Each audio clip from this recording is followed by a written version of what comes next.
a source telling our Jeremy Fowler the Packers are going to release two-time Pro Bowl cornerback Jair Alexander. So here we are in June getting ready for OTAs, mini camp or training camp coming up about a month, and the Packers are going to move on from one of the league's best corners, Jair Alexander. That's the reporting from our Jeremy Fowler. Meanwhile, Monday Dan is here with mini camps all over the place getting started, and we just kicked around JJ McCarthy.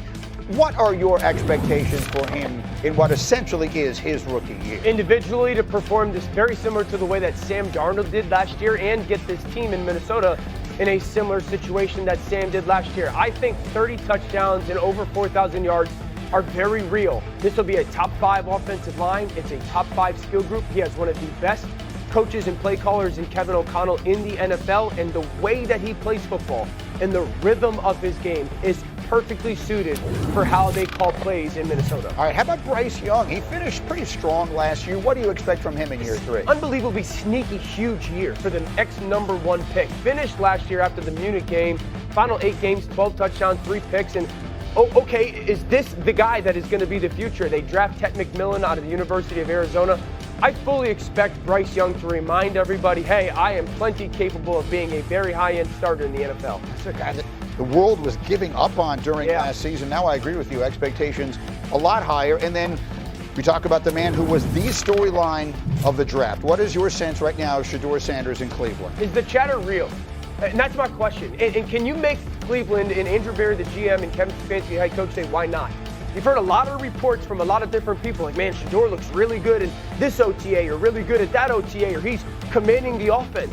And now you're going into minicamp. Can Shedeur continue that positive chatter if it's real and get that organization to sit back and say, you know what, why not start him? Why not see what he has this year? Because either you figure out who your starter is moving forward, or you weaponize those 2 first-round picks in Cleveland for the 26th draft. Well, so look, I agree with you. You have to figure out if you don't have your quarterback of the future on the roster this season, which means that even if Joe Flacco starts the year, unless they stun the world and are winning a lot of games, you've got to make sure you know what you have in Dylan Gabriel, who you drafted, and Shedeur Sanders, and maybe to some degree Kenny Pickett. That has to be the plan in Cleveland, right? The league spoke when he wasn't taken in the first round, but I don't think anybody expected him to go in the 5th round. That felt very personal to Shedeur.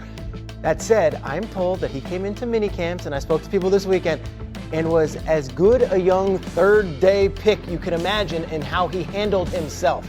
Now, you're asking him to find a way to not only get on this roster, which he will, but to then be able to get reps in training camp and then win the job. That's asking a lot.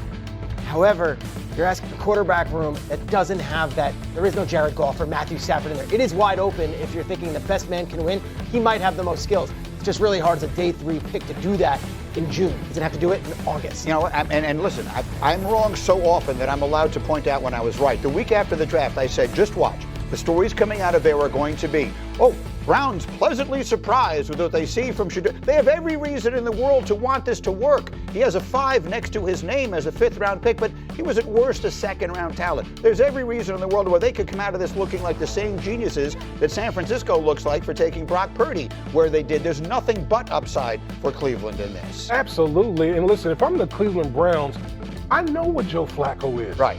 I pretty much know what Kenny Pickett is. He's been on like 3 teams in 3 years. I need to know what these other guys are. But he was drafted behind Dylan Gabriel for a reason by the organization. So listen, he's got to be methodical and trying to get up, trying to get up there and earn some playing time with the Cleveland Browns. I think June does matter. I know it's August, he has to go do it. But again, the chatter, at least a lot of the reports are that it's this. So can he do it in a mini camp when probably going to get more veterans in this situation, probably have more opportunities to maybe run the number 2 offense versus the number 1 defense? So all you're trying to do is get yourself into that setting where you force the conversation to be had around a table like this, being like, hey, how do we want to change the way we were going to go about this in August? Do we want to give him more reps in a preseason game 1 with our starters? I've been waiting for several weeks now to get you back in here so I can ask you this question. There are some have these talents that just jump off the page, right? If he's got a cannon for an arm or if he can run like Lamar Jackson or whatever, I can see where that would be easy to identify in any setting. Yes. Shedeur Sanders' superpowers are the opposite of that, right? They're all the things that actually make quarterbacks good. They're processing and reading the defense and all that. I'm asking you, my quarterback, does that stuff become obvious in training camp scenarios? Fast. They'll see that fast? Fast. Then he's going to look great quickly. And let me say this. If this offense is going under Kevin Stefanski, at least rumors to what it was a couple years ago, he's perfect for it. Because he's perfect for the under center, play action, control the line of scrimmage, see the defense, get from 1 to 2 to 3 quickly, or 1 to 2 to 3, he's got to do it more quickly. But he's custom made for that. But the way that he thinks and the way that he can see something on the board, take it to a walkthrough, and then bring it to a practice, that's how you win. I also think the things that affected his draft stock, which might have been the fact he's never played for a head coach other than his father, the fact that he didn't have an agent, the fact that he didn't do any of the pre-draft workouts or attend the combine in a way where he's going to compete, none of that matters now. That's all. He got burned for all that, and he got stung, and he ate that for at least a weekend where he's getting prank called, and he's the story, and everyone's either making him a villain or a victim. It's all done now. You are an NFL player. It's all upside. None of that stuff matters. Finish it up, D-Wood. No, that's the thing. That's the thing for me. The stuff you talk, we've been talking about all the draft and pre-draft, but the superpowers that he has from the neck up, to me, that will help him get on the field faster than anything else will. He has to force that organization to play him because he's so impressive. And it will start this week. And then it will start for them to say, let's give him reps versus our #1 defense in training camp and see how he does. I totally understand why you say that, because he's a 5th-round pick, but the circumstances in his case are so unique, I actually think they should want it to. Oh, I've been very adamant. If I was Cleveland, Dylan Gabriel, Shedeur Sanders would be my starting quarterback. One or the other. Day one. Yeah, Day one. Maybe day one, and if not, then pretty soon. Yes. Let Flacco, get beat up a little bit early by that schedule. No disrespect, Joe. And then we'll see what winds up happening. Thunder, Pacers, NBA Fosky. He's over there, but D-Wood, I'm starting with you. Jayden Daniels just had the greatest rookie season any quarterback ever had. Will he have a sophomore slump or jump?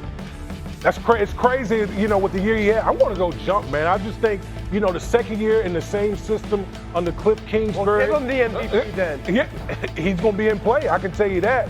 With added protection along the offensive line, yeah, he's going to have a jump. He could have been in that conversation last year. Peter, Drake May in New England, sophomore slump or jump? Can we do sophomore giant leap? I think he's going to be so much better this year. He was so good last year. He was the Pro Bowl quarterback with nothing around him, and now you get Josh McDaniels calling the plays, one of the best quarterback gurus there is in the game, and Mike Vrabel, a real professional coach, to help on the defensive side as well. And then, Danny, let's go back to the #1 pick of a year ago. Caleb Williams, slump or jump? Jump. He has to. If he doesn't jump, there will be widespread panic in all of Chicago. He gets the #1 offensive line in the NFL over the last decade at coordinator-wise in Ben Johnson. It's a much improved offensive line. They've got plethora of weapons on the perimeter. He has to take a big jump under Ben Johnson. All of those things they added leaded you to tell me what in our meeting this morning? Oh, I don't think there's a quarterback in the NFL under more pressure than Caleb Williams. The expectations are remarkably high. Ben Johnson, so you imagine like what Sean McVay was for Jared Goff when he went there, or what Mike McDaniel was for Tua when he went there. You can make the case that Caleb's more physically talented than those two guys, and so this is an offensive line that's going to be much improved. They've got guys to throw the football to by the dozens, it feels like, and a scheme that gets every quarterback to play well. Under Ben Johnson in Detroit, they scored 177 touchdowns, punted 154 times.